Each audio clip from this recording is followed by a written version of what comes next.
to Comadres y Comics. Comadres y Comics is a podcast hosted by 3 Latina women. We highlight the Latinx presence in the comic book industry as creators, characters, and fans. Join us as we talk chisme, comics, fandom, and beer. Hello and welcome to a new episode of Comadres y Comics. This is episode 248. We're your hosts. I'm Sarah. I'm Kristen. And I'm Jen. Welcome back, everyone. Hi. Yay. We're here. We're yes. dying. No, I'm just kidding. Dying. But who isn't dying?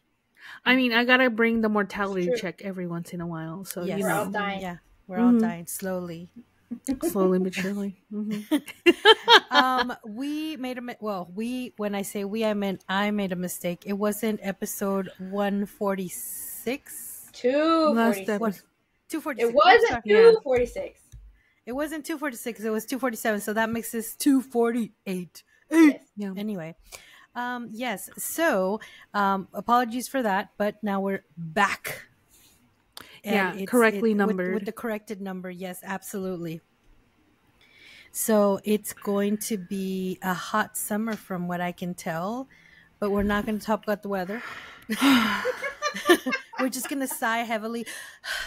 But yes. Well, I'm going to Indio this weekend for Mother's Day. That's where my mother-in-law lives. And it is going to be a breezy and cool 104 degrees.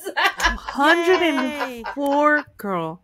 Yes. I was thinking though, like literally as I was like outside, I'm just like, this is perfect beach weather. I should go to the beach. I should just like take the bus and go to the beach, go to Santa Cruz, chill at the wharf or whatever. The Santa Cruz water is basically like Santa Monica water, so I could risk it and be stinky for the rest of the way. Or I could like maybe like walk like 30-45 minutes further down where the beach is a little bit cleaner. But then I have to walk. I could just lay down in the sun. I never even think about there being a beach up there, but obviously all of California has beaches. Yeah. Yeah, pretty much. Yes.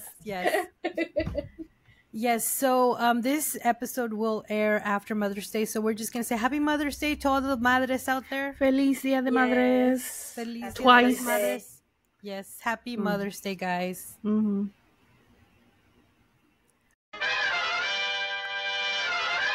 All right, guys. Now it's time for Chisme de la Semana. And Kristen has some chisme for us today. Ooh, yes, so we had been waiting and wondering and pondering and trying to find out now since March. I don't remember what date WonderCon was, but since then, whether or not Christy Shin was going to be at San Diego Comic-Con and allowed to table. And it turns out that has become public information that yes, in fact, she will be there at San Diego Comic-Con. Holy shit. In the small press area, as she always usually is. She's never in the artist alley. She's always on the other side. So as a quick recap, Christy Shin used to be the president of CAPS, and Eddie's going to yell at me from the other room because I can never remember what it stands for. Cartoonist. Comic Art Professional Society. And she, long story short, was caught by the treasurer for using the CAPS credit card or debit card or whatever, and basically blowing through $10,500 of CAPS money, most of which was donated by Stan Sakai, who had some money left over from a fundraiser from his wife's cancer treatment. A whole bunch of fans raised money, and unfortunately she passed away and before they were able to use a lot of the money, and so what was left over he donated to CAPS because it's a organization that he's been a part of since from the beginning and that he really wanted to support. And Christy spent $10,500 of it, and she is continuing to table at conventions, and a lot of the CAPS members are very upset that she is not being basically held accountable for her actions. There are legal proceedings that are happening in the background that are taking a long time. The district attorney in the area, I don't know if it's Burbank or Glendale, I think it's Burbank, has the case, and there's, goings on working on that. But in the meantime, she has been continuing to table at conventions, and she has not made any payments after the first one that she made, and then made up some excuse of why she wasn't going to make payments anymore. She has not taken responsibility or accountability, and in fact has taken to coming out and just telling people that it's a lie, and then telling her own lies, and basically saying that the person, I think the vice president, or was it the treasurer, Joe Pai was vice president. The treasurer is the one who actually stole the money, and he's just saying these stories and putting it on her to basically skirt his responsibility. So there's some craziness going on now. I didn't know that part. Yeah, there's some emails that have been sent out from somebody that basically is in defense of her, and talking crap about Eddie, and talking crap about the CAPS board, and talking crap about Sarah and I because we rang our shame bell at WonderCon. Yes, so it's very frustrating still for CAPS members who are dealing with this, and it's very frustrating just for anybody who knows what's going on with Christy, that she's continuing to basically just get away with what she did. She made one payment, and then, like I said, made up an excuse and never made another payment again. Now is just completely denying that it even happened, even though she there's proof, there's paperwork. She admitted it and made the first payment, and then didn't make any other payments. And so and I think I've said in the past too that I would have a little bit more of a lenient approach to her tabling if she would just come out and say, look, I am going to pay back, but how do you expect me to pay any of this back without tabling? Like, this is my job. This is my career. I have to make money. But she's not saying that. She's actually just trying to spread rumors and not taking responsibility, denying that it happened, and trying to say that actually, if it did happen, that it was somebody else who did it. So that is my CHISME and the update of the Christy Shin saga. And so I her guess alter ego, her evil twin, we will wait and see. Shin. Oh my God! I honestly thought that they were not gonna allow her to go to San Diego Comic-Con. Same. But apparently they don't give a fuck. So I'm upset now. I can't continue recording this episode. I'm sorry. I'm just really mad now. Anyway, I mean, it is infuriating, but the most what we're doing right now is, informing people. Like, this is... Yeah. So, honestly, at the end of the day, if we can't keep her from tabling, then getting the word out and just continuing to talk about what she did and how she refuses to take responsibility or even make things right, and try to encourage people to have them also continue to hold her accountable. And if you want to go and listen to our very, very, very many years ago review of her Demon Bitch comic, to help you make your choice of whether or not you want to support her art, I highly recommend you do so. Yeah, I mean, I honestly don't remember what episode it was, but I'm sure that if you Google, it was very early on. It was very early and on, then Demon Bitch, it'll come right up for sure. And just as a disclaimer, this was before any of this happened, and we didn't have any beef with her. So it was a purely honest review. Yeah. There was no preconceived notions or ideas or thoughts or about animosity her as a person. or anything Yeah. like that. Yeah, exactly. Brother. Anyway, whatever. She's on my shit list. Let me turn to the page. Shit list. Shin. Got it. All right. Well, I have some chisme too, and hopefully, like, it kind of brightens up the mood. I'm excited. Ironheart is going to be on Disney Plus June 24th, and it's a miniseries, 6 episodes. So I'm very excited for this. I haven't heard much talk on the web. Oh, look at that. Wow. Oh. She had her own Free Comic Book Day book. She was on the cover of the Marvel Voices Free Comic Book Day book this year. Very nice. That is super cool. So I'm very excited for that. That's again June 24th this year, of course, this year. And it's 6 episodes. So I'm very excited about that. But I'm also excited. Old Guard 2 with Charlize Theron and Uma Thurman is going to be the bad guy. Ooh. And she is going to be the first immortal. And I can't wait to see all those action scenes where they fight to the death. Did you watch the first season? Of course. It's actually the first movie. It's just movies. Oh, it's a movie. Oh, Yeah. okay. I never saw it. I never read the book. When the movie came out, the book actually got hot for a little bit, and people added it to their pool and wanted to read it, but I never had a chance or opportunity to. So I don't even have any idea what it's about. Well, the movie's action-packed. I did not read the book either, but I'm very excited. I thought it was a really good movie, so I was very excited. And that is coming out on Netflix July 2nd. And then, of course, we have Superman July 11th. Very excited. So I'm thinking this summer is going to be hot comic girl summer. Yay.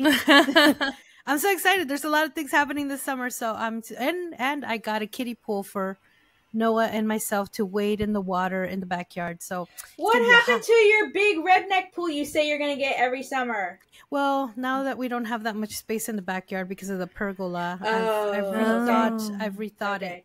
Yeah. Okay. All right. I've reimagined it.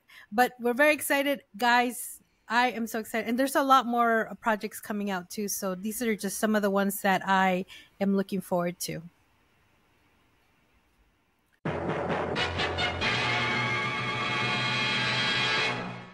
All right, guys, now it's time for On My Radar. What is on your radar, Kristen? Ooh. So, on my radar, talking about Marvel, and let's see who's on here. It's just a bunch of women. I haven't read it yet. So. Just a bunch of women. The reason I'm saying that is because what's on my radar is a Marvel character, but is not a woman. And this is for a comic that is going to... that actually was released this week, so you won't hear about it till next week. But May 7th was the release date, and it was for Amadeus Cho 20th anniversary special. And so it's been 20 years. I had no idea that Amadeus Cho even existed before I saw him when I came into comics in 2014. And so that's not saying much because I didn't know a lot about who existed. That was 11 years ago. But this is the 20th anniversary of Amadeus Cho's first appearance. And it is a Marvel anniversary special. Of course, they number it a number 1. I hate when Marvel and DC do that. It's a freaking one shot. It's not a number 1. But included in this book is a trio of stories written by Greg Pak, exploring thrilling, moving, and never before seen moments from different stages in Amadeus's wild career. So if you guys don't know the name Amadeus Cho, he was an Incredible Hulk. I don't know if he was incredible. He was actually the totally awesome He was totally awesome Hulk. And he actually was part of the Champions. He was part of that group of teens that were very popular back in 2014, 15, 16, books that were coming out back then, with Ms. Marvel and Miles Morales and Nova. Nova, yeah. So all of those characters, and he was part of those teams, and he was a teen as well. And I think his storyline, if I remember, somehow he took the radiation from Bruce Banner, because the personality of Amadeus is he's very, very arrogant, and he thinks that he can just do anything and everything. And so he did that thinking he was helping, but I remember everyone got really mad at him. It's like, why'd you do that? And blah, blah, blah. But anyway, so in Totally Awesome Hulk, he teams up with his sister. I remember that, and she used to fly in the van and and be like his little lookout. I loved his stories, but he was not a fan favorite, and his title comic did not last very long, and he kind of just faded out, as did a lot of those teens, other than Ms. Marvel and Miles.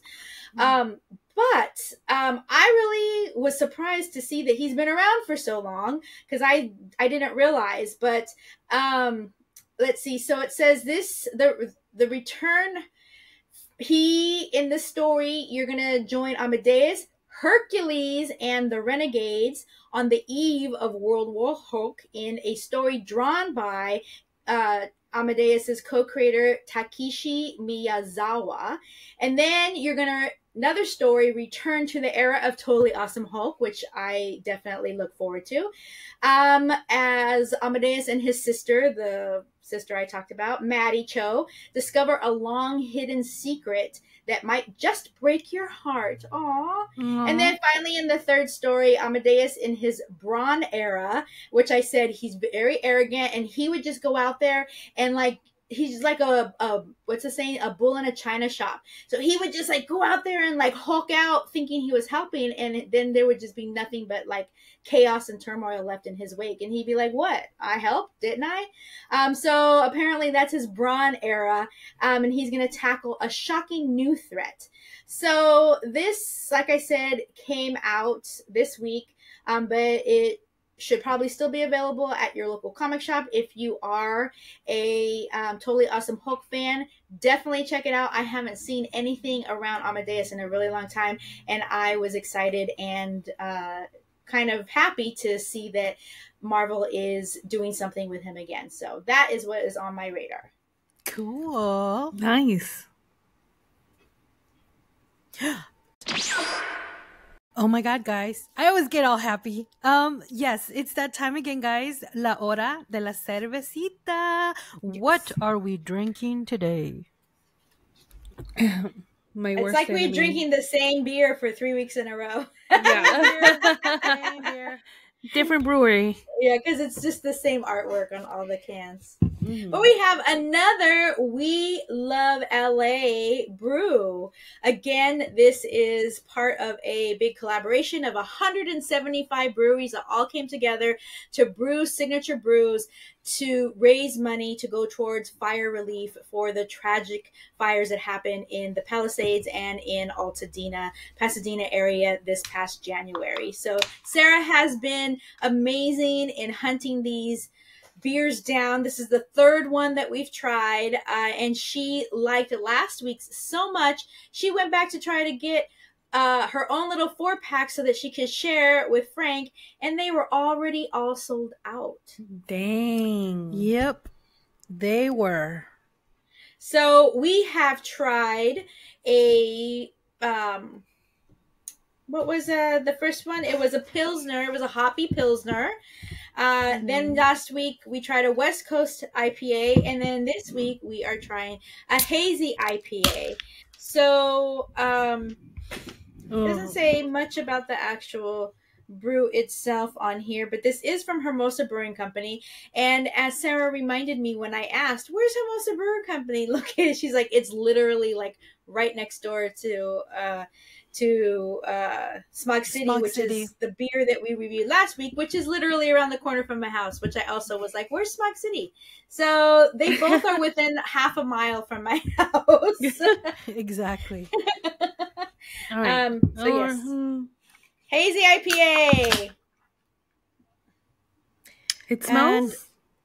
This Smells one like says a hazy IPA. it's support from Yakima Quality Hops, Country Malt Group, Mountain Malt, and Omega Yeast. So, does it have all those ingredients in here? Let's find yeast. out. Crap. Let's find out. It's really like I just spilled some. thick. Look at thick. Yeah, that's a hazy IPA. That is the signature I don't want visual to smell like beer. of a hazy. Did you just drop some beer on you? Yes, you did. Down Yeah, her I boobies. did. Down her This boobies. is the paid portion of our show. You don't Jen get is- to see nothing. Jen is cleaning her boobies. Incredible. Okay. All right. Right. I'm not pouring mine out. I'm just I went for poured a mine sip out. and literally, I barely tilted it and I'm whoosh. Ooh, okay. It smells good. You know what? I'm very surprised because I, honestly, to be completely honest, we have gone to Hermosa Brewing Company and we were not really impressed with the beer selection when we were there. Womp womp. Yeah, Is this the was one that years had ago. is this the one that had the like mac and cheese food truck out? Yes, And that that's was the like the one. best part of it? Yes, that's the one. But fortunately, I'm liking this specific beer. It's a little thick, kind of consistency. Oh, But no, it's I don't pretty like good. that. But Jen doesn't like it. But then, No. So it's a hazy IPA. With any IPA, you're going to expect a hoppy back end. But I'm going to be honest with you. This is not good to me. All I can taste is the hop. There's a little bit of pineapple on the front, but the hoppiness is taking over so much of the beer. And with hazies, like there's sometimes I get hazies where they're just so flavorful and so many levels of flavor, and that hoppiness at the end complements it, just like how Jen said that last week's beer, the hoppiness complemented those fruit flavors. This overpowers it and erases it for me. And to be honest with you, it is so boring in between. It tastes watery to me. And how are you going to make a hazy IPA taste watery? So I honestly, I haven't been back to Hermosa Brewing Company since that visit that we had, because we had such it wasn't a negative experience. The people were super super nice and cool and like friendly. I don't remember the cheese, but yeah, they have pinball machines. It's a very cool atmosphere, but compared to the other breweries that are in my neighborhood that I go and I visit, it seems very lacking. To be honest with you, I'm surprised that they're still in business. Yeah. Wow. Like, great atmosphere. Like, no, she's right, because like what would help is if they knew how to brew beer. Ooh, I'm not tagging them on this. You guys are wow. We sat there for an afternoon and we tried, and I am not lying or exaggerating, every single beer on their menu. We each got a flight. We each had a flight of different beers, and there was not one that we could agree upon that we wanted to take home and review fully on the podcast. That's saying a lot. And I love that they participated in this event. I love the breweries are doing that, and that Hermosa is doing that. But this just, and I've said this before about other breweries and other IPAs, I feel that sometimes breweries get lazy in their IPA brewing because they just want to throw hops at you. And that's not really the only thing that makes up an IPA or a hazy. And to be honest with you, I used to always get judged, what do you call it, misogynistically when I would order hazies, because they're like, oh yeah, the girls like the hazies because generally they're lighter in hoppiness and they're more fruity. And so whenever I would order it, they'd be like, oh yeah, of course you're ordering the hazy because you're a girl, and you know, girls aren't really true beer drinkers and can't really appreciate a real IPA. I used to get that. And so anyhow, the fact that this can't even say that it's a girly IPA because there's so much hoppiness to it. It's just, I was very, very optimistic about it, because once you said at which brewery it actually was, I'm like, oh, we're gonna find one that we really like from that brewing company. And Sarah has said the last couple of weeks that each of the beers that we've tried, they just seem so over the top great because so much passion and heart is being put into the project. And honestly, I feel like this was just made on the fly with a 2-hour deadline, and they had already wasted an hour and a half. That is an apt description, because like to me, like I 100% agree with everything that you said, but to me it's also like I took that first sip and I was just all like, oh, this might be fruity, and then immediately I got punched in the face with hops, and I was just all like, oh, like, did I not like move it enough? What is it? So I took a second fifth and I was just like, no, I don't like it.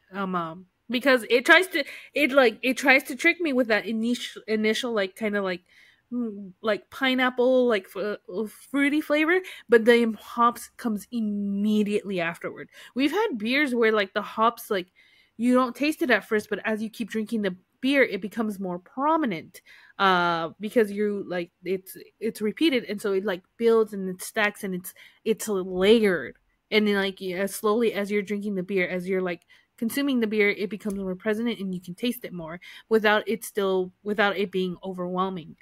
This is just like it's like biting into like let's say like you're going for let's say you're going for like a chocolate covered espresso bean, and you like bite into it and you like taste the chocolate and you're like, good, but then you bite through the whole thing and it's not like a coffee bean, it's not an espresso bean, it's shit. And, you guys are not pulling any punches. Wow. And congratulations, you've just eaten a dookie covered shit bean. Wow. Sorry, a dookie filled shit bean. Well, and chocolate covered dookie? It's devastating. At the very least, you're gonna get drunk off this beer. It's a 7% ABV, so I don't know if I can make myself drink it though. And now I'm smelling it wafting up from between my boobs. Like, you know, and it's true. It gave a very promising beginning. I could smell the hops, but I could also smell the fruitiness, and the initial taste fruity. There was fruity. I tasted the pineapple, but very briefly, and then again, like Jen said, the punch of the hoppiness just came and just ruined it.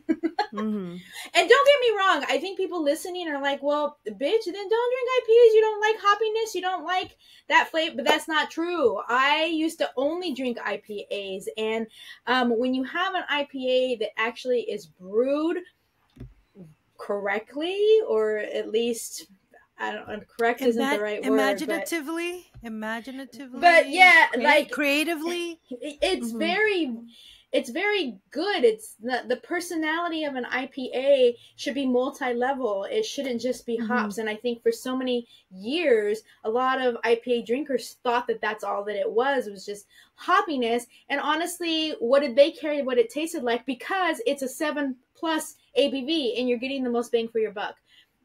Which is why, in my opinion, IPAs are so were. I don't think they are anymore, but they were so popular when they first came onto the beer scene because they are very high in ABV, and and a lot of beer drinkers who like IPAs don't necessarily like the dark stuff, which is also high in ABV, but there's not a lot of crossover. So Yeah.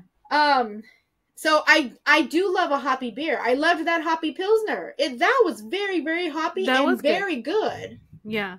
And like, I am an IPA hater, but we have had IPAs that I've enjoyed. I can like remember, do you guys remember that blue wavy can? And this is like years ago now, but I still think about that freaking beer. I was just like, and I think it was a double IPA, but it tasted so good. I was just like, damn, if all IPAs were like this, I 100% would drink it. We've had multiple IPAs on the show that have been so good that Jen was like, "Oh my god, I like this IPA." Like, cause like I am a porter stout girly. Like I like the chocolate taste and I like the coffee taste. Give it to me. But I've also had shitty stouts as well, where I'm just so like, oh, this is not it. And like I'm just like, I'm not gonna be able to finish this. This tastes watery and garbage. Like, get off of me, Kitty. Hey, hi, Kitty. Look at the camera. Look at the camera. Look at the bonus to my what's Kitty's name? Zagreus, but we call him Zag. Zag. Well, it's now my turn. It is very heavy on the stomach. I'm the only one who has continued to sip on my beer since we opened it. It's very heavy on the stomach. I could totally tell. It's very kind of like thick in the like consistency of your tongue. The tongue feel. It's very thick. I do get the fruit at the initial drink, but I do get that really strong hoppiness. The kind of hoppiness that the kind of feel of the hoppiness kind of sticking to the back of your throat, and then when you breathe out, you can feel it on the top of your mouth. Sort of like, you know, when like you have al pastor and then you burp and then some of that little bit of oil comes back. That's how this kind of hoppiness feels. But it is, in my opinion, what kind of al pastor you've been having. In my opinion, maybe because I have a little bit of like acid reflux, whatever. So, but as far as the other beers they brewed before, this one is by far the best I've had from their brewery. Fair enough. I am a bit disappointed, but I'm surprised that they made it this far. You know what I'm saying? I am too. And honestly, that day that we were there, was that post-COVID? I'm assuming it was post-COVID. I don't even remember. But it was post-COVID for sure. Yeah. But when I think they were just starting to open up. They were fairly new. We were the only ones there, but we were doing a tour. We were recording a podcast. Yeah, we were doing a tour, and even though it was a certain time of day, every other brewery that we went to that day were full of people. Oh, and there was nobody there. I remember that, and so again, we went to one that was like having an art show. I remember that. Oh yeah, that was Smog City. Yeah. Again, I am surprised that they're still open, but I'm happy that they are, because you know a lot of small businesses haven't made it over this last couple of years. But I would not be against going back and trying and seeing if there are beers now that are better and yummy and that I do like. But kudos to them for participating in this event and for raising money for such a great cause. So, Are we ready to read it? I am so ready. If we can give the audience our rating scale, please. So we have a 5-point rating scale where 1 out of 5 is very unsatisfied, a 2 out of 5 is unsatisfied, a 3 out of 5 is neutral, a 4 out of 5 is satisfied, and a 5 out of 5 is very satisfied. And if the beer is off the charts, then we give it Super Saiyan. And unfortunately, I have not had to mention our other off the charts Rating. We used to have, for those of you who have been longtime listeners, we used to have a different rating scale, which I kind of miss. I think the one we have now is kind of boring, but we used to have a different rating scale, and the 0 out of 5, it was also a 5-point scale. The 0 out of 5 was flaccid, and I am going straight to flaccid with this rating. There was no redeemable quality of it for me, unfortunately. I'm very sorry to say. So I'm giving it a 0 out of 5. Jen, I think you should take this one. I want to give it a flaccid, but I'm also like, I'm an IPA hater, and then maybe there's people out there who really like that punch to the face hops. Oh, there is. Exactly. They train themselves, yes. Good for them. I like what is it? People train for many things, just not me. So I mean, for them, maybe they'll like it. I don't. So I'm just gonna give it like a 1. Yeah. No. Who am I kidding? It's a flaccid. No. Yeah. Never mind. I changed my mind. I'm going with flaccid too. 0. This is Sarah, and like I said before, we have tasted almost the whole collection of their beers at the time of recording an episode on site at Hermosa Brewing Company, and this by far has been the best one I've tasted from their brewery. I mean, maybe they have other ones since then, but this is years ago, and since then, this is the only one I've tasted since then, so I'm going to go neutral, because if somebody brought it to a party, I would definitely drink it. I mean, if you put a Corona in this one, I'm going to go, yeah. What, a 2, 3 out of 5? Yes. So, like, if you have... You're so nice. No, I mean, I'm the one that likes the IPA, so it's not like a far-fetched kind of... I'm not reaching. This is the actual truth. I'm being honest. You guys were brutal. I'm just being honest. Brutal. If you hand me this, or you hand me like a white goose, what is it? White goose? White goose. What goose? You mean Goose Island. Goose Island. Oh. I'm gonna take this one. If you hand me a Modelo or this, I'm gonna take this one. You know, like there is that kind of a little bit. I respect the process, but also not my favorite. But I don't hate it. Yes, that's what it is. I don't. And you just pissed off all of our Latino listeners saying that you would choose this over Modelo. I'm sorry. Every time, like, you know, I can go into, and I piss off people just by existing, because I've gone to what is called Food for Less, and it's a Friday, and all the Latino, like, macho guys, like, you know, with their swag, they pick up their Modelo box and they have it over their shoulder, and I'm here picking the Voodoo Ranger, and I just get the look. I'm like, that's right, bitch. I get the Voodoo Ranger. You go with your Modelo. Go. Carry on. No, and seriously, there is a silent conversation going on there. I get it all the time. That's funny. Yeah. And actually, that's why I like walking into breweries, because I don't get that look, you know, like once I'm walking in there, of course, you know that I'm going to go in there and get like beer, you know, like craft beer. But when I choose the Voodoo Ranger over the Modelo, I get that silent stare, like, you know, like, what the fuck? But anyway, I would choose this over Modelo. So for me, like, neutral for sure. But that has been, I think, the most honest beer review we've had on this podcast. We've had flacids before, but I think this one was like, because we were on site at the brewery, we kind of like, I think, had a more brutal reaction, I think. But yes, but that's why you love us, guys. That has been our beer review.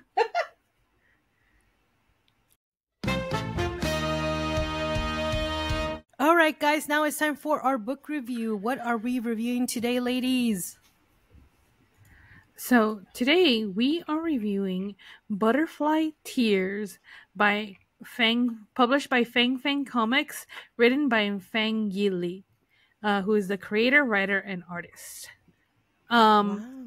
So this is an anthology series of, I think, there's the butterfly, there's like, so three to four, yeah, four, Four. Mhm. four different short stories, based on Chinese myth, or just like the creator's own like, Spin on whatchamacallit, a folklore, maybe. folklore, might be folklore. They added notes to the start of like all the stories that were Yeah. inspired by Chinese myth, but there was like two that didn't have it, so I'm guessing those are her like own original stories that were maybe inspired by like Chinese genres like xianxia, wuxia, like basically like fantasy, high fantasy, stuff like that.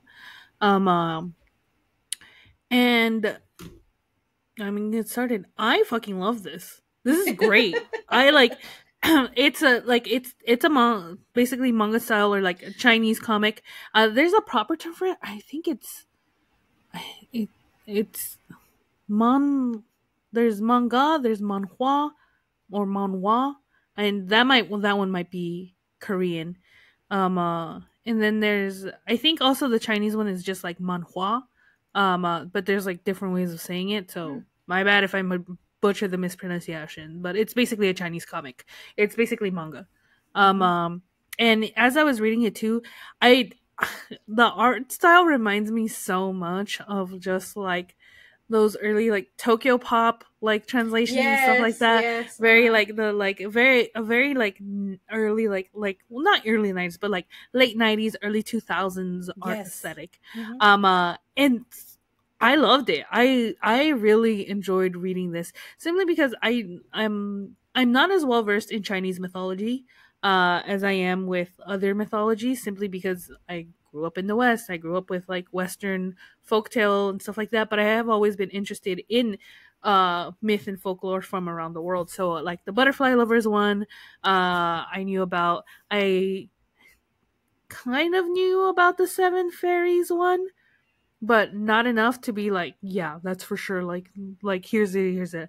But like I like, because it is like referenced in Chinese historical texts, so it's just like very prevalent, something that like gets called back to in like a lot of poetry, a lot of like other writers and stuff like that, or like reinterpretations and stuff like that.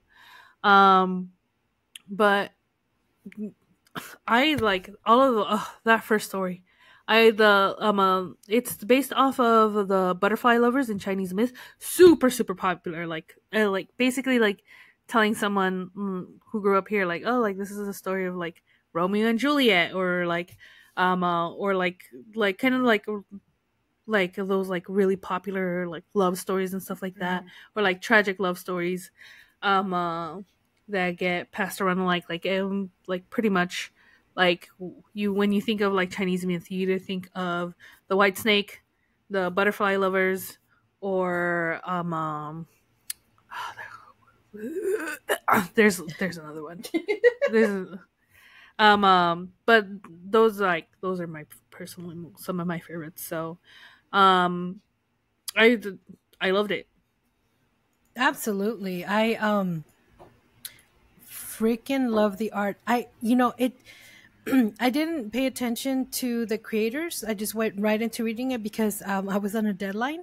But anyway, just hearing you say that the writer and the artist are the one that created this whole anthology, which is amazing because guys, each story has their own art style. It's the same artist, but a different art style for every story. And I think that is magnificent. It is a gift to be able to do that and separate all the stories, not only in their story and their characters, but also in the form of art, in the way the whole short story is written within this anthology. And I thought that was magnificent. My gosh. Like, honestly, the whole art is amazing, but I just love the fact that it was different and consistent to that specific story. And I thought that just lent to it being even more captivating. And the characters themselves are just like so just to me it's like magical. I was actually listening to Pietro Locatelli while I was reading it, and just added to the magic. It was just so amazing. I loved the butterfly tears. Oh, that was just just amazing. And the like I love when I learn something in a comic, and learning about the path of the afterlife and the bridge of forgetfulness, and the character that meets you before the bridge of forgetfulness and gives you soup to forget your past life to enter into reincarnation. Wow, that just blew my mind. I was like, oh my god, this is like it has a little bit of similarity to kind of like just like Mexican kind of folklore too. So I just like, oh my God, I'm so digging this. This could be a movie. I just love it. It was just amazing. And the lovers, oh my God. If I didn't cry, it was a miracle, because I was like, oh my God, okay, I'm going to cry right now. Maybe I'm just getting old and very sensitive, but like with the lovers story, it just felt like I was just kind of reading a little bit of Frank and I's story, where we don't necessarily live together a lot of the time because he works out of state. But maybe you guys should continue the review, because I'm going to get a little bit emotional here. So Kristen, what did you think about it? Well, I really enjoy reading other myth and folklore of other cultures, other countries, and none of these stories, except for the one who kind of reminded me of Mulan, was I even familiar with at all. None of them. So this was all just like my first introduction to a lot of these stories and a lot of these folklores and myths that are being passed down from generation to generation. And I just find it so interesting to learn and have a little bit of insight into different cultures in that way. And I agree with both of you wholeheartedly about the art. It's just so beautiful and very elegant and flowy, and just the color scheme also, just all of it together really worked to really get you in your emotions and in your feelings while you're reading the story. And there were little kind of snippets in front of some of the stories to kind of tell you what specific folklore myth that story was based on. Also, there were, I think, 2 of the stories, if not 3, but that you read right to left instead of left to right. So that I had to keep reminding myself that I had to read it that way, because once I get into the groove, it flows, and then I had to go back the other way. And I was like, oh wait, this one didn't have the note that said to read it that way. So, but it didn't bother me. It's just I had to remind myself, because you don't realize how much of a habit that you have that's to break, because you've been reading from left to right your whole entire life. So I really enjoyed it a lot. And I don't know if we mentioned it yet, but Fang actually was a guest at the Free Comic Book Day event that we had this last week at the Santa Monica Public Library. And very nice. She is very new to being here in the United States. I think she said she hasn't been here for even a year yet. Wow. Here in LA, but she was living out of state. Oh, okay. Utah or Idaho or Minnesota. I don't know, one of those flyover states for like 3 years, maybe 2, something like that. And then she moved to LA because she wanted to really be focused on her art, and of course LA would be somewhere where she could expand on her art. Still an artist metropolis. Hell yeah. And she actually had asked me if I had any information for her to get this published. She self-published it. She just had a successful Kickstarter that she raised some money for to print. We got the PDF copy, but to print actual paper hard copy copies. And she was looking for a publishing company that she was hoping would be able to help her get them published and get them distributed. So if anybody listening is interested and wants to check out Butterfly Tears and knows of a publishing company that might be a good fit for her, then you can definitely reach out and we can make that connection. I can already think of someone, like, just her art style alone, she would be a perfect fit for like Tokyo Pop. But I don't know if they do any like original publishing. Yeah, I don't know either, but they do original publishing for Disney. Right, yes. Or original, yeah. But it's basically Disney licensed, Disney approved. Yes. And it's basically the Disney universe adapted to manga comics. Yeah. The other one that I can think of is Seven Seas Entertainment, because they have really been really diving deep into Chinese into the Chinese publishing market, basically, because they're not the only one, but I feel like they're the go-to for like Danmei, but also like light novels and stuff like that. So they, and I believe their translators unionized. I hope they have. Last I heard, they were like trying to, or they were like demanding like better pay, like easier workload, because they were getting, because they weren't expecting to be so popular with the Danmei. They were overworking their translators. But I haven't heard anything, and I think they successfully got their demands met. But they are a smaller publishing company, so I don't know how exactly you would go about contacting them. But they can do that. I know they do. Like, at least personally, I am subscribed to their newsletter, so I still get like, fill out the survey. Who would you like to see? Like, what would you like us to like publish and stuff like that? Because they're not just restricted to Danmei. They also do like a lot of other stuff. The cat wants to be part of the show. But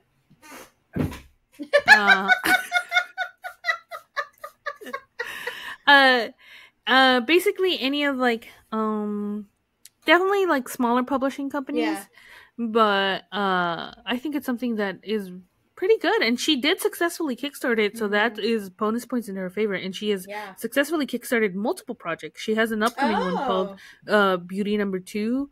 I like just read about it briefly, but she's successful. Her artwork is great. Her pacing is like, I did have a little bit like my one like true criticism is once again the paneling, because I feel like if it's going to be read from left to right, it should all be left to right instead of it like jumping around, because there were certain moments where I was just like, am I reading this right? This does not sound like weird, and then I realized I was reading it the wrong way. And it did not lend itself to that easy readability. That cat is not taking no for an answer. No, he is not. It's time to exile you, because I don't know what you want. I also had there were, I think from what I saw, there was 2 misspellings. Yes, I did see some misspellings as well, or just grammatical errors.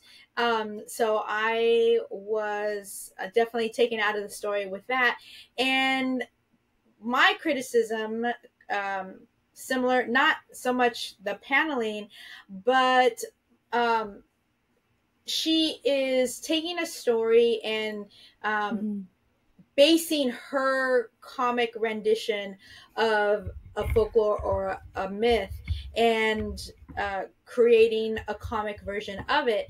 But there were some times where I felt like there were parts of the story that were left out, and that I jumped from one point to another, and that I was missing something. And I just kept reading, but I do feel like, and I know it's an anthology and they're short versions, but I would love to see maybe some of those stories a little bit more fleshed out. Absolutely. Yeah.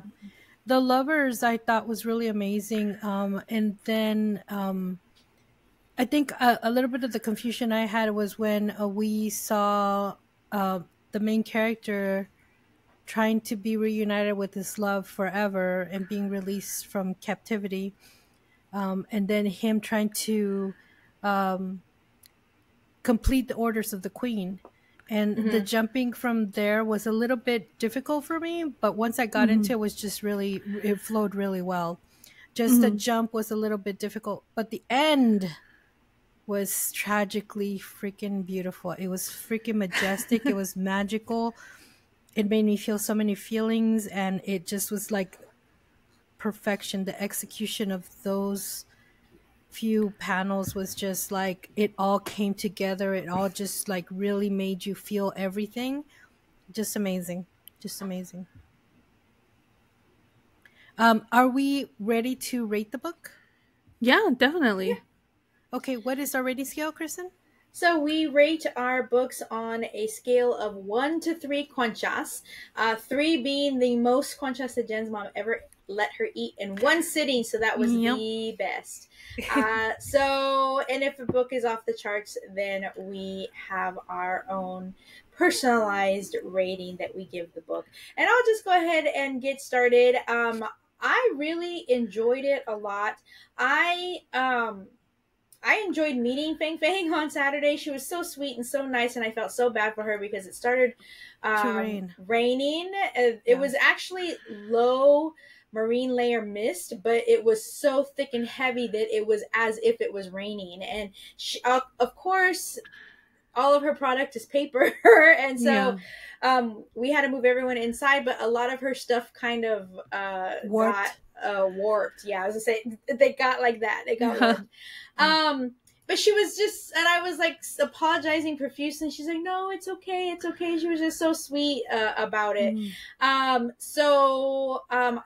regret not having any time to go actually look at her stuff. I didn't even have a chance to look through what she had on the table.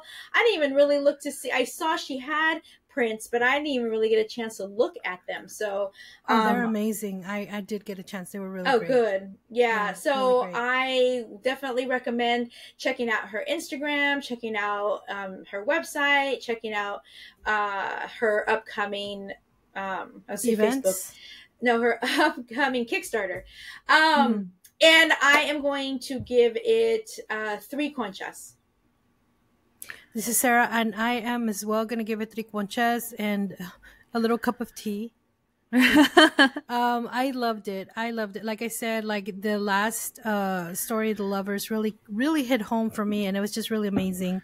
And the butterfly tears, oh my gosh, learned so much about like a little bit more of it's sort of like, it felt like me, like for Dia de los Muertos, like you know when you leave food out for your spirits to come and visit you. I thought the same thing. It was just like, oh my god, we're so alike. Like we're different, but we're the same, exactly the same. Like it just felt like, I don't know, I felt really united, really, like camaraderie, like I don't know, like it felt really good. The artwork, my god, just slapped me in the face. It was just amazing. Good lord. The hair, the water, the dragon, oh my god, girl, you are so talented. So 3 conchas and a cup of tea. What about you, Jen? I am going to give it, you know what? 3 no, the entire dim sum service. The pork buns, the shrimp shumai, the chicken feet, everything. Like, girl, you got it. It's good. It's delicious. Loved every story, loved every morsel. So you slayed. Yay. It was I loved reading it. Simply because I'm a big fan of mythology, and I think she did a really good job because there's so many interpretations of the butterfly lover story, and to me personally, none of them ever get old. So I really liked. I especially really loved like the kind of like the little play on gender that she did, because that is a part of the story. Right. It is part of the like the actual story as well. So I loved it. So girl, you get all the home food. So definitely a must read. I really loved it. Absolutely. Where can they find to purchase this book? Kristen, do you know? I know she has a website. We're gonna definitely post it on the notes in the episode. I actually have it up here right now. Okay. It's fangfangcomics.wixsite.com. And Fang is FANG comics COMICS .WIXSITE.com. And I'll take you directly to her page where she has like her artwork, the upcoming Kickstarter, a page to Butterfly Tears, her Etsy shop as well, a link to that, a gallery. You can subscribe to her newsletter. Definitely check her out, because on there she has Butterfly Tears available as for $10 as a PDF, and if you want the hard, like a physical copy, it is $30, which is pretty good for like four That's stories really of good. Yeah. it was 125 pages, so pretty good. Definitely check it out. Absolutely. And that has been our book review. Ladies and gentlemen, now it's time for En la Libreria. Jen, what do you have for us today? So, have you ever thought about kickstarting a project and wondered, well, how am I going to get this off the ground? Look All no the further. time. There is the comic book crowdfunding planner workbook by ComixLaunch. So, I mean, it's really funny because sometimes when we table, or like, I think because of the like En la Libreria segment that we have, I don't want to brag, but whatever. But sometimes people will ask us, I was just like, how do we get started on Kickstarter? I'm just like, bro, I don't know. You just do it. Just do it. Yeah, just do it. Don't let your dreams be dreams. Shia LaBeouf, you will always be famous. Yes. But this is basically how they're pitching is an essential crowdfunding tool for writers, artists, and comic publishers. Get organized and launch your Kickstarter with confidence. So basically, it's a planner. It's a planner that has been curated to like kind of like with tips, project goals and stuff like that. There's like for milestones, like the tier that you want to do, like how much money you want to raise. There's like easy to like expert level, and like easy is like if you want to raise like as little as like $1, just like on here it says $0 to about 9,909. Anything there's sorry, not 9,999. So basically under 1,000. That's easy level. Then there's normal, which is 1,000 to just like literally right under 5,000, and then there's medium, which is 5,000 to just under 10,000, and then that's how it keeps going. So I'm just gonna read the story synopsis that they have right here, like basically their campaign. You have an amazing comic book project. You've poured your heart, time, and energy into your story, and it's time to launch it into the world. But crowdfunding can be overwhelming and stressful. The comic book crowdfunding planner from ComixLaunch is here to change that and help you launch your next or first Kickstarter with confidence. Meet your new launch sidekick. Created by the team behind ComixLaunch, this physical planner is your ultimate step-by-step companion to planning, executing, and optimizing your crowdfunding campaign. Whether you're launching your first campaign or your 50th, this planner will help you stay organized, execute with confidence, prioritize progress, and maximize your success. And then it says this new comic book crowdfunding planner is 4 books in one. Built from real-world strategies that have powered millions of dollars in funding across hundreds of successful crowdfunding projects, this planner is designed to be 4 powerful comic book crowdfunding tools in one. So the first part is a launch planner. The ComixLaunch planner includes guided templates to take your brilliant ideas from rough concepts to fully formed campaigns, battle-tested ComixLaunch exercises like the 15-minute Kickstarter plan and milestone bonus strategy planner, and built-in milestone trackers. Then the second part is an execution checklist. So they have a step-by-step actionable checklist for every campaign phase so that you can plan, build, launch, and fulfill with confidence, proven templates, and ComixLaunch pro tips. The third part is a daily launch journal. So basically the daily launch journal pages to track your campaign progress each day, prioritize your daily promotional activities, and to keep accurate record of what really goes on during a launch. It includes thought-provoking prompts and built-in performance metrics tracking. So you know what's working and where to focus your efforts every day of the campaign. And then the fourth part is post-launch debrief, which includes structured pages and simple guided framework for post-campaign analysis, a proven post-mortem process to capture that what worked and what didn't, and what you'll improve for your next comic book launch, and everything you need to deliver on promises you make during your campaign, and checklists to close the loop on your launch. And they have this broken down as plan, build, launch, fulfill. And then they go on a bit more. They have like pages on like preview pages on how it looks, how like you can like how it works well with Kickstarter, because that is the main like crowdfunding, like not it's like it's so funny because is Kickstarter the new word? Like, did that exist before Kickstarter?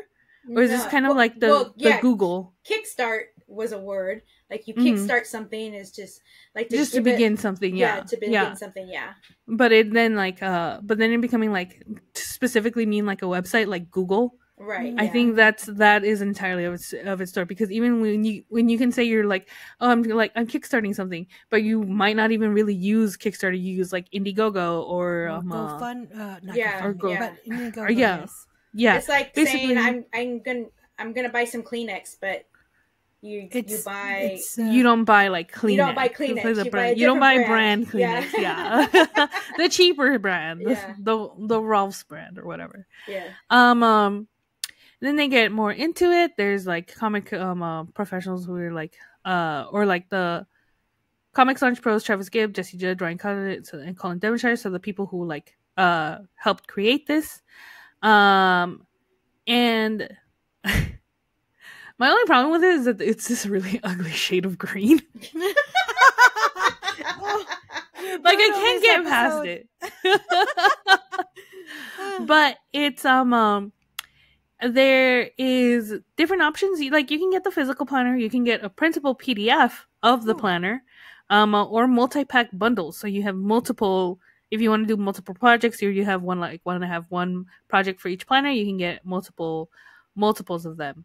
They have like a really great breakdown of this project and like how like it can help you, like the project timeline. It's so funny because everything about what I've said before about what makes a good Kickstarter, they also have it right here, and this is also all included in the planner on what to do. So it's not me like shilling out for like Kickstarter or whatever, because Lord knows we don't get paid. We should. But it's something that I think is a helpful tool. I don't think it's gonna be like the end all be all of like this will kickstart your project. You're gonna get fully funded.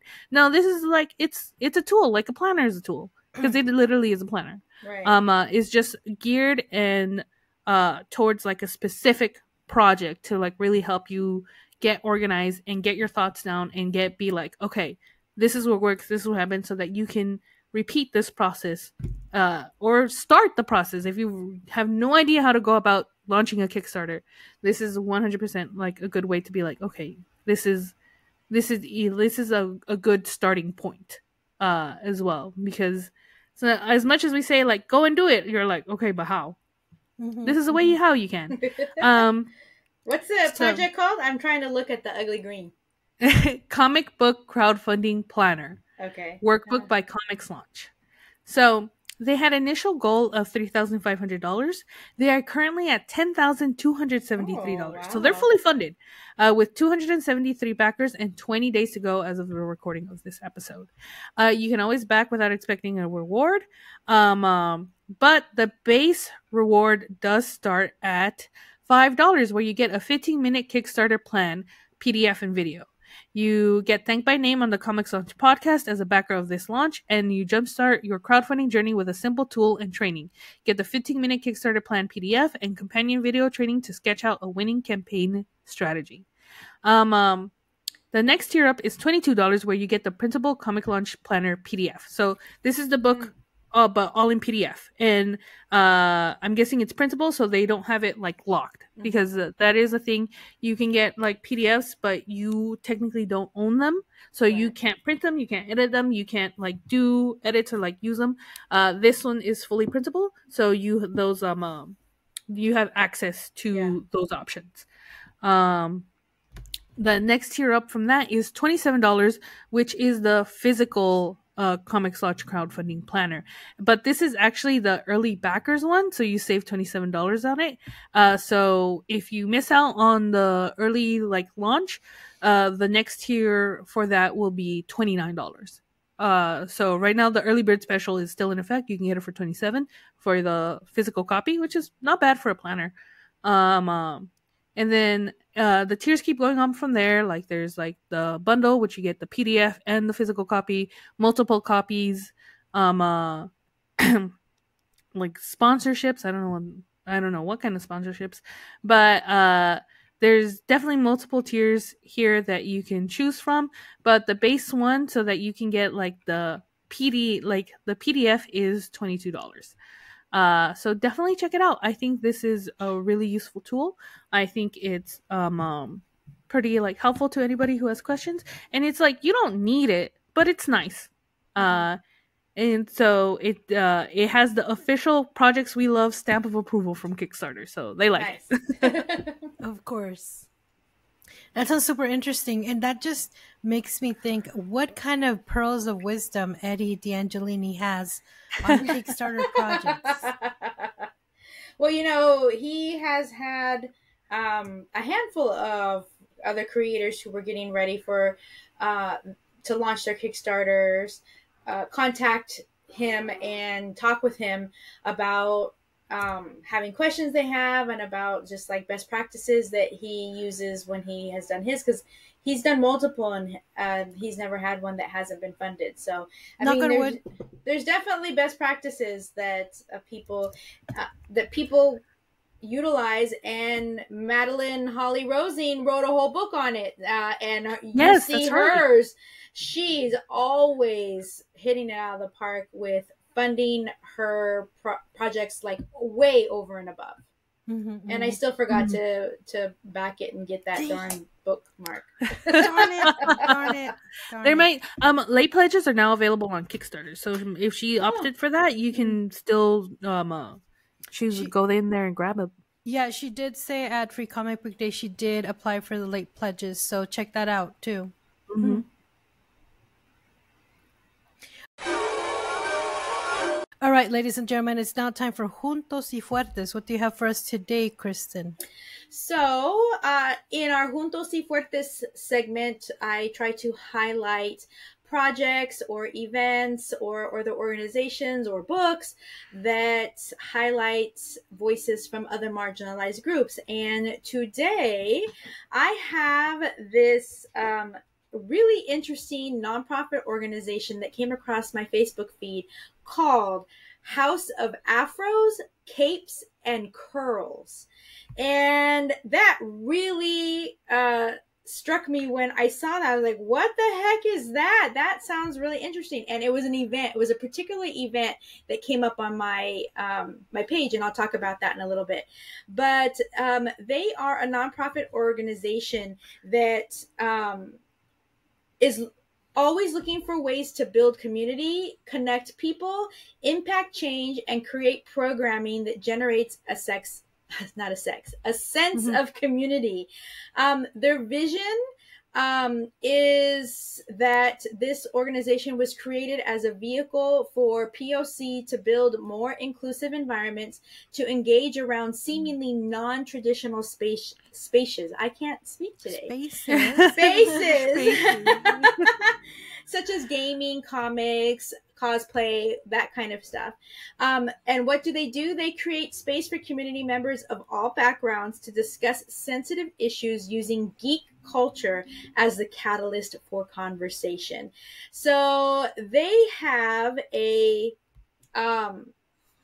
series of events that they do every during the year, and one of the ones that came up on my calendar or on my Facebook, which is already happening, so we can't actually share it so that you can go, but I want to talk about it because they do this multiple times throughout the year. It was a Black Fae Day. So oh my god, yes.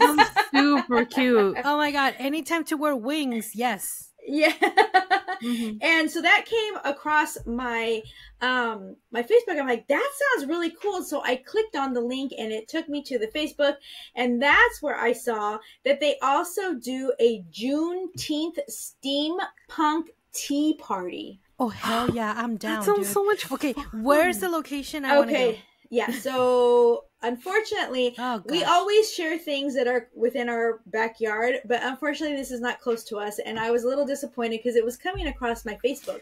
So the geeky part of the algorithm must have picked it up and not the geographical location, Oh. because unfortunately, Afros, Capes, and Curls is located in Omaha, Nebraska. Nebraska. Yes. Go, So, if you are local to Omaha, Nebraska, this Juneteenth steampunk tea party is going to be happening on Friday, June 6th from 5 to 8 o'clock. And it is at the Union for Contemporary Art at 2423 North 24th Street in Omaha, Nebraska. I, too, wish that we were closer because all of these events sound super cool, super inclusive and amazing, and I would definitely be interested in going to everything that I've seen that they put on. So definitely worth a share and definitely worth talking about. Any listeners that are closer to them than we are, check it out and support. They are a nonprofit organization, so they probably also take donations to help support what they do, or probably look for volunteers for their events. So again, you can check them out at afroscapescurls.com. Okay, so how much is a ticket to Nebraska? I need to know. If you buy it out far enough, it can be as low as $30. Let's do But it. you can't have a luggage A luggage, okay. or a carry-on. I'll just have to wear my wings on the plane. You can't take anything. Yeah. The Spirit Airlines, they'll get you there. Supposedly. Okay. Supposedly. All right, guys, now it's time for saludos. And saludos goes out today to SoCal Cerveceros. You can follow them on Instagram at SoCal Cerveceros. That's SoCalCerveceros. They are a homebrew club in LA, and they will Moonshine. Moonshine.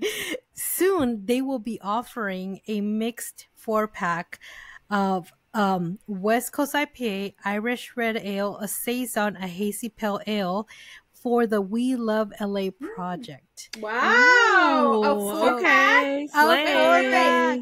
A mixed 4-pack? Yes. Wow. That's impressive. I am so excited for this. I can't wait. I'm checking my Instagram all the time just to see when they're going to release it. So as of right now, it's 5/9/2025, and they still haven't released a date that they're going to have these for sale. They're not for sale. They are accepting donations because they are a homebrew club. But come on. Like it's a multi-pack, a 4-pack. Come on, you guys have to freaking open up your wallets for that one. But definitely reward for donating. Absolutely follow them on Instagram, SoCal Cerveceros, and they're doing it in conjunction to donate the proceeds to at LA United Way. So SoCal Cerveceros, I am so excited to get my hands on these 4-packs. And just to let you know, I'm gonna be buying 4-packs. So just put those aside for me because I'm coming for them. But anyway, saludos to you guys. You guys are doing the Lord's work.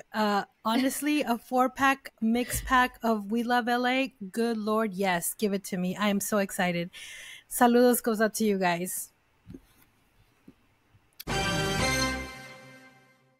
All right, guys, that brings us to the end of this episode. Where can they find us? You can go to our very own website at commoditycomics.com, where you can find links to all of our socials, and you can find us on YouTube. If you are watching us, you already found us. If you're listening to us, you can always go and watch the episode while you listen. And you can always email us at comadresycomics@gmail.com. Excellent. I am just so excited. It's been really great. You ladies just make this time just like one of the most special times in my week. So thank you guys for that. And thank you guys out there for listening and sharing your time with us. Thank you so much. And if you have any questions or anything, let us know. You can now comment or leave us a message on Spotify. So check that opportunity out. Thank you so much. We have been your host. I'm Sarah. I'm Kristen. And I'm Jen. Bye, guys. Bye. Bye.